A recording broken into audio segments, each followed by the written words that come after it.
Hello, everybody. It is John Scanlon with the Irish Hypnotherapy Conference podcast. And today we are speaking to Grant Murrell. Grant will be talking in Dublin on the 20th of April. And Grant, welcome. Thank you, John. Thank you, John. It's lovely to be here, and thanks for inviting me to this podcast. I'm looking forward to it greatly. Yeah, it's going to be great. Um, do you want to give people a sense of who Grant Murrell is? Okay, sure. If you want like the official version, Give us the official version and then we'll go official into the version. rest of it. Okay, over the past 21 years, myself and an international team have helped thousands of entrepreneurs, business owners, organizations, and hypnotherapists to increase their profits by up to 200% in just a few short months. How? By working with a team, because everybody actually does have a team, if only you knew it, with their systems, their mindset, and their strategy, so that they can live a life of passion, purpose, and freedom, and develop a business and a lifestyle that can become a legacy for generations to come. I like that. Um, yeah, and I think it's really important because I've had this conversation with a number of people, where people think about conferences from an academic or from a techniques point of view. But one of the topics that keeps coming up over and over again is that without income, the business won't survive. And ultimately, this is a business. Whether it's a full-time business for someone or whether it's a part-time business for someone, it is still a business. And there is an importance of value on the hypnotherapist's time and skill to help people solve their problems. So, and your talk on the day is, I'm going to let you do it rather than me. It's the hypnosis business blueprint. Right. And yeah, well, without giving too much away now, do you want to give people a flavor of what that is? Absolutely, because you're spot on, John, when you said it's a business. Now, business is not a dirty word. Money is not a dirty word. It is merely a form of energy. Yeah. Everything is energy. You flick the light switch. We're using the internet now, which is not free. We have to pay for it. Yeah. Make a coffee, you flip the kettle on. That costs electricity. You have a shower, you use gas or electric. These are just energy. Water is energy. These things we call notes or that credit card thing, they're just energy. They're just exchange. They give you electricity in exchange for money.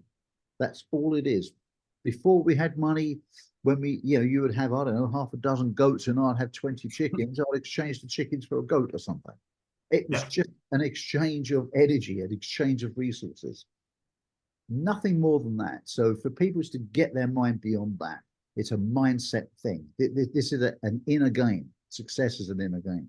So really, when it comes to it, I know and I love the fact that hypnotherapists and people with holistic businesses do a power of good for so many people across the world.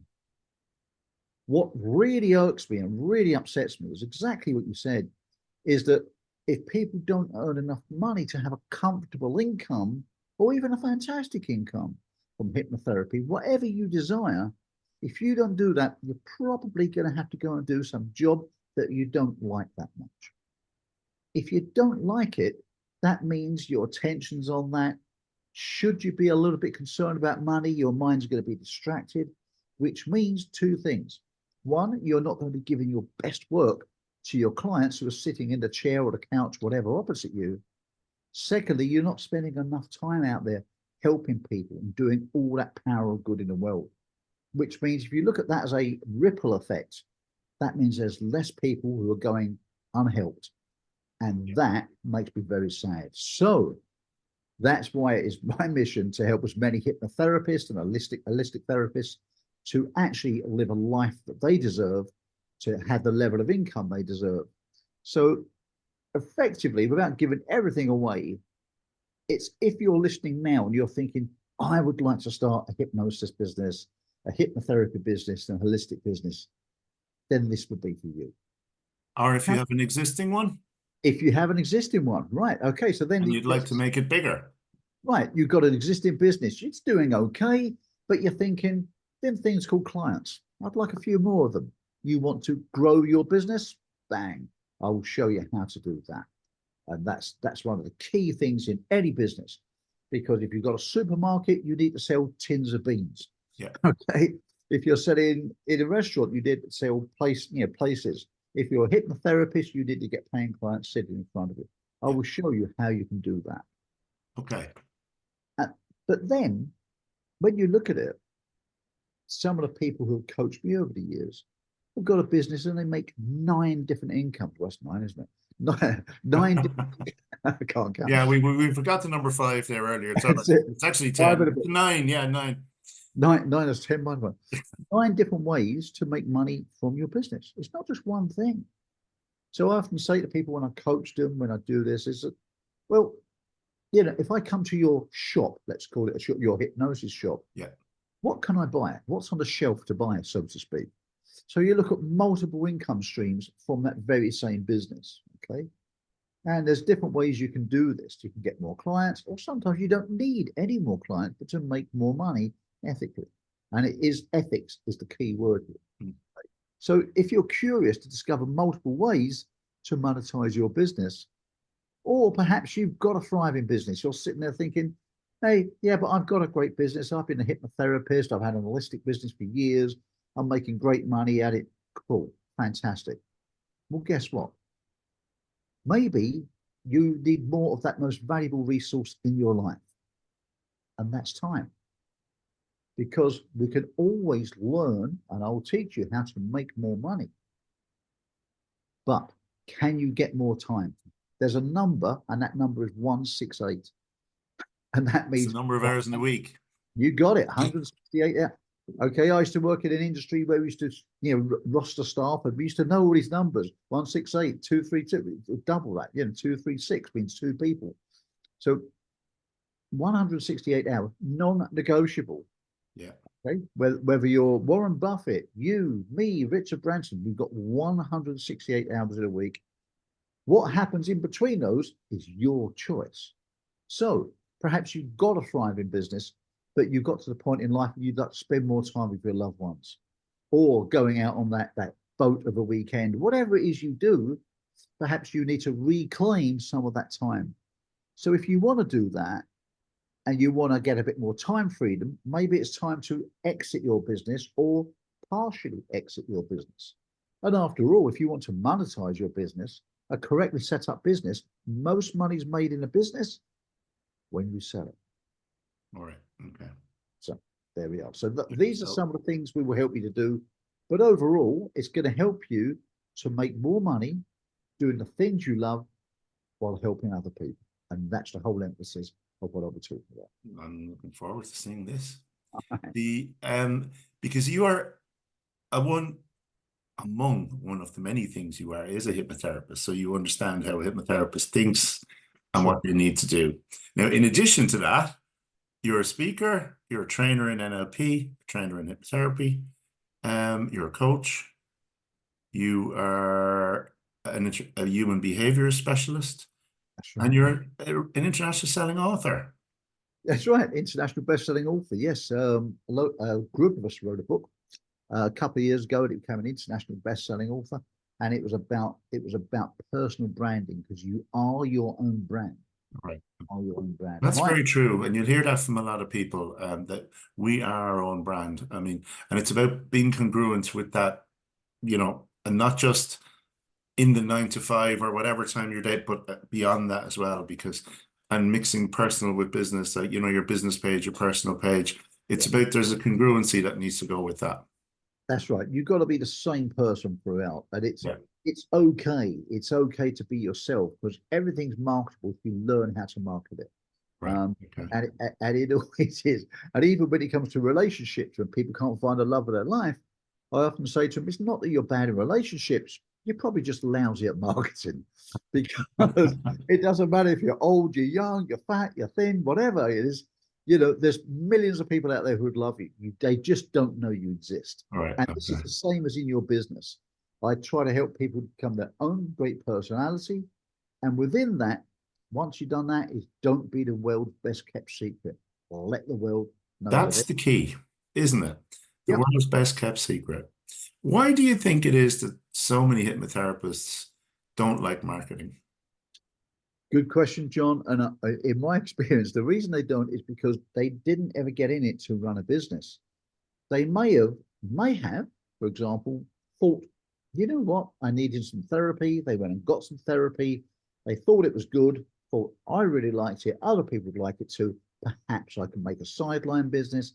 Perhaps I'm coming up to retirement. This would be a thing to jump into, etc., etc. And perhaps they just thought it was a lifestyle business.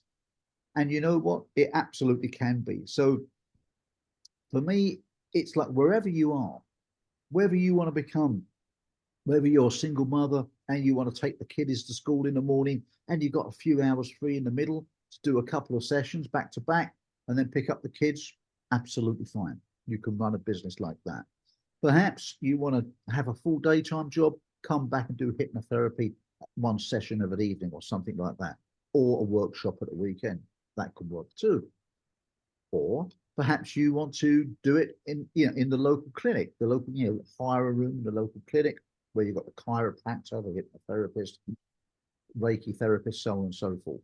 Or perhaps, like me and some other speakers, you're quite happy to jump on a plane, go halfway around the world, teach people stand on stage. If you want to do it that way, you can do that too. But it's really about structuring the business the way you want it to become. That's where my coaching part comes in. Yes, and I am a hypnotherapist. I'm a trained hypnotherapy trainer, human behavior specialist, NLP trainer, qualified NLP trainer, and train all of these things. Many, many modalities, process clearing. These for me are what I call tools, in the sense that if you get a carpenter to make you a cabinet, he's going to have a hammer, a chisel, a mallet, a saw, a ruler. These are merely tools to get the result. And that's the way I see it. These are all tools to get inside people's mind, to unblock the limitations and to help them live the life that they design. So, if I'm interpreting you correctly, what you're saying is that as people step into this profession, lots of them do so because they see the value of therapy either for themselves or for others. Yeah. But they're doing it from that perspective rather than as a business. Many of them. Now, of course, Not everybody, of course. yeah, because some people are going, I'm going to, leave the army, for example. I'm going to set up a hypnotherapy business, and they structure it like that. But for many, they get to a point where they've set up the business, they've just gone out to do it, or they've done it to escape the boss or to sack the boss, as we call it. And they set up their own business, but then they find they've got their trade, in this case, hypnotherapy, but then they got this other thing called running a business. They've got Yes. to keep the business in to pay the bills, to keep the lights on. Yeah. So then they kind of got two jobs to juggle, all very easy. So when they reach that realization, quite often they're reverse engineering the process. Okay. Yeah. And that's really, or you could structure it right from the beginning, which is easier, of course. You design it in and you keep goals and have a coach, someone like me, to keep you accountable, to keep you on track. It's interesting though, because as you're talking, I'm thinking of all the interviews that I've done so far, and how many people have kind of, I'm going to say, fell into hypnotherapy almost by accident. So Yeah. they'd fall into that category and then realize and grow from there. Um, but yeah, and I quite imagine. Well, it's not something that's on you guys don't have the CEO forms, but it's not necessarily a college course for a first year, 18-year, 19-year-old student. Psychology might be, but hypnotherapy doesn't normally fall under that umbrella. So yeah, and it really is interesting actually. If you think about a lot of the speakers that have literally fallen into hypnotherapy themselves due to their own experiences to a large degree, actually. And how it is an unstructured, unplanned profession to a large degree. Yeah. It needs more of this basically in terms of, somebody able to come in and go, right, here's where you are and here's where you can be, and driving that forward. I like that. That's going to be really interesting. It's going to be really interesting. And this is where I end up with a lot of my clients. That I'm a coach. Like this morning, I'm actually not at home. I'm actually on a working holiday in Scotland, in Loch Lomond at the moment. That's where I One am. of my favorite places. I've been there many times. I love Are it. you really? Yeah. Yeah, love it. So I'm here, and that's great. And I actually got a relative who married a guy locally. I'm not from Scottish descent, but she lives up the road. I messaged her today, and she's in Tenerife, and I'm but I'm here working, and I That's was the way it works. someone today, and it's a professional overseas, did it on Zoom, and she needs some hypnotherapy. I'm coaching her, but it's come to the point she clearly needs some Yeah. hypnotherapy. So for me, it could be hypnotherapy on its own, it could be coaching on its own, or it could be a combination thereof. So Okay, great. Brilliant. And Brett, you speak all over the place. I mean, we've met in Las Vegas, so you've spoken at Hypnothoughts, and you've spoken at other conferences. I know you're on the Dave Ellman one recently online. What is it about conferences that people get? What is it, in your opinion, that people get when they go to conferences? Like, why that, should you go? that's another. You're a man of good questions, John. Um, Conferences are a beautiful thing. If you've not been to one, you really should. Why? Because if you weren't by yourself, and most hypnotherapists, they're micro businesses. They're not small businesses. Technically, it's a micro business, a micro entity. It could be a lonely place. Who'd you bounce ideas off if you get a tricky client? How do you deal with that? How do you ask advice? Where do you go? How do you learn new techniques? Where do you get that sense of belonging? Where can you have fun? Because business isn't all about being serious. You can have fun. When you come to conferences, great conferences with a very good atmosphere, you get tons of that in a very fun environment. You learn, there's some laughter, there can be some serious moments. It's everything put together. And most of all, I'm a professional networker. I used to teach professional networking for 16 years, and conferences are fantastic for that. If you come to a conference, my advice would be to come with a goal in mind. In fact, every time you do anything in your life, is ask yourself, why am I doing this? Why am I doing that? If you know what it is you want to get out, then you've got a much better chance. Otherwise, it's like playing a game of darts when you're blindfolded. Yes. You just wander through life and you don't know what happens. If you know, yeah, I want to don't be too rigid, but think, I want to go to the conference. I want to meet someone who's going to, you know, collaborate with this, or I want to meet a business partner, or I want to get some good sounding board, or build a mastermind group. Whatever it is, go with that in mind, and you'll have a damn good chance of finding it. And at conferences are brilliant places to do exactly that, while having the greatest thing on earth, which is fun. And this is the Irish Hypnotherapy Conference, so I can pretty much guarantee you that that FUN will be in capital letters. And Good. anyone who's listened to this will probably confirm that that's the case.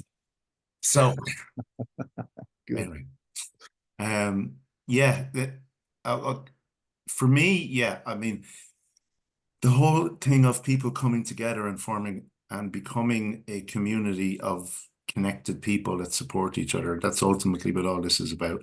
And having people together in a physical space beats an online space any day of the week. Yes, you can connect online, but the connections that are made person to person are much, much deeper, I think is probably the word. They can be supported and embraced online, and etc. and so forth. But the initial ones, they really do, and they happen at conferences, as well as all the learning, as well as the fun.